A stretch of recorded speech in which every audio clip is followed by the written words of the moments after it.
Yo.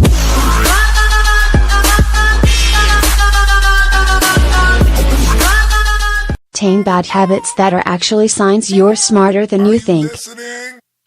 Here's the thing about bad habits.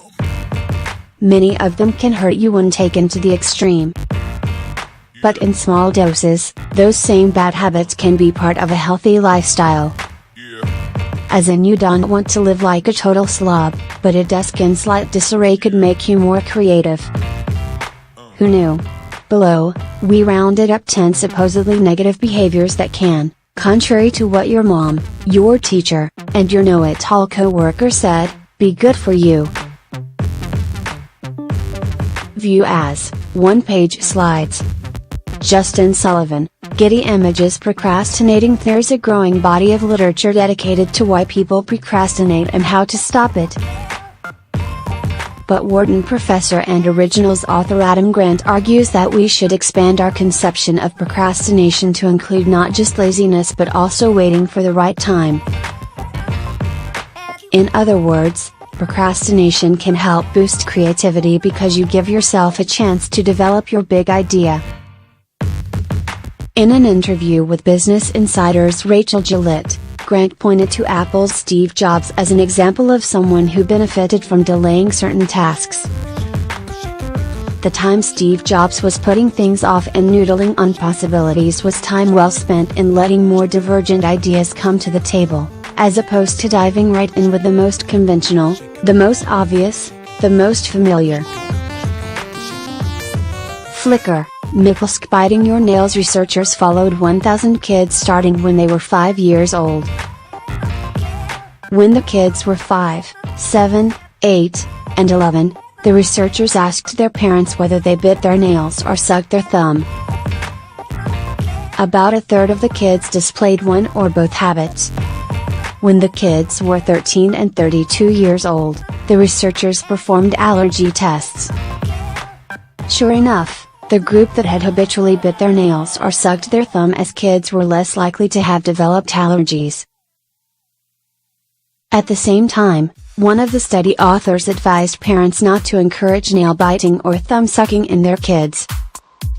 While nail biting doesn't typically cause long-term damage, it can damage the skin around the nail, making you more susceptible to infections. Meanwhile, if thumb sucking continues past when a kid's permanent teeth come in, it can change how the teeth line up. Lori Foxworth, Flickr. Running late. Being chronically tardy can interfere with both your personal and professional relationships, making you look disorganized or, worse, disrespectful. At the same time, an off-cited tidbit from Diana DeLancer, author of Never Be Late Again, sheds some light on the upsides of lateness.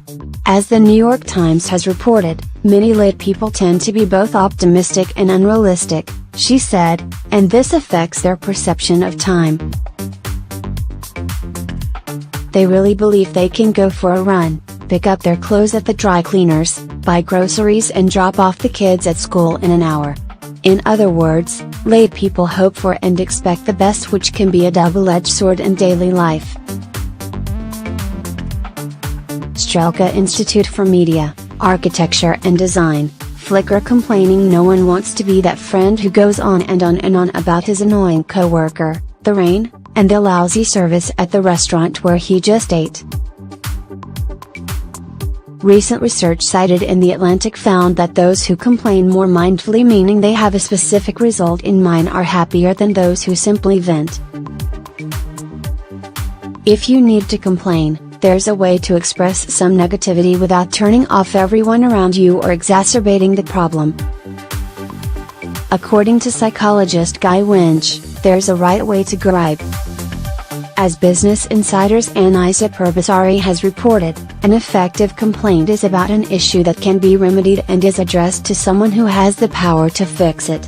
An effective complaint has 3 layers.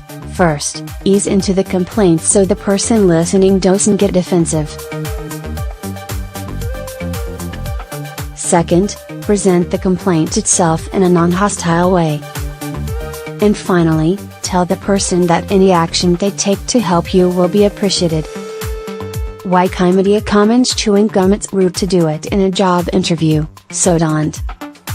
But when you're sitting alone, it could be a key to productivity and relaxation. Multiple studies suggest that chewing gum helps you feel more alert. One study even found that people who chewed gum performed better on an intelligence test than people who didn't. Other research suggests that chewing gum boosts mood and reduces levels of the stress hormone cortisol.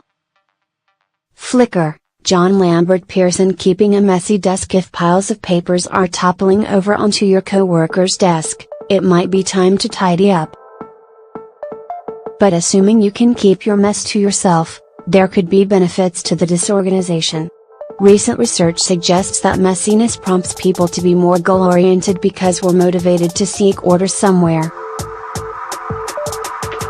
In other words, simply the sight of a sloppy workspace could make you more productive.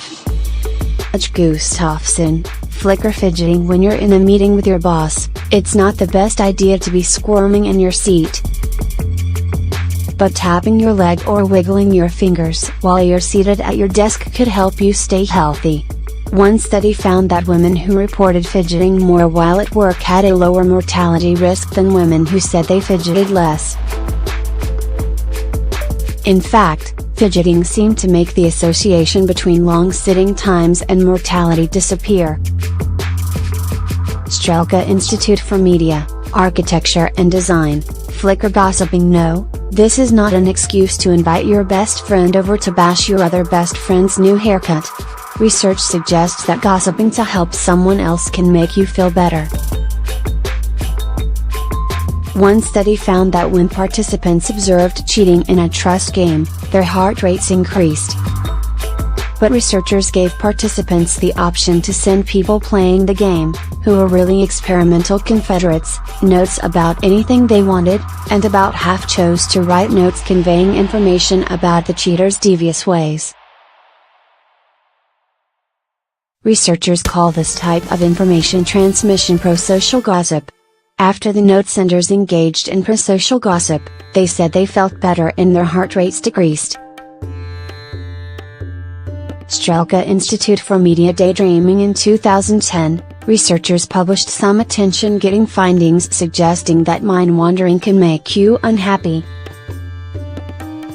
But spending a few minutes deliberately letting yourself zone out can also make you more productive and creative. For example, one study, cited in the Harvard Business Review, found that allowing your mind to wander for about 12 minutes while you're working on a difficult task can help you find a solution when you return to it. Strelka Institute for Media, Architecture and Design, Flickr. Using filler words. So, it sounds totally unprofessional to, use filler words in every sentence, right? But a recent Quartz article highlights research that suggests words such as and help listeners understand and remember what you're saying. What's more, another study found that highly conscientious, hardworking people are more likely to use filler words in conversation.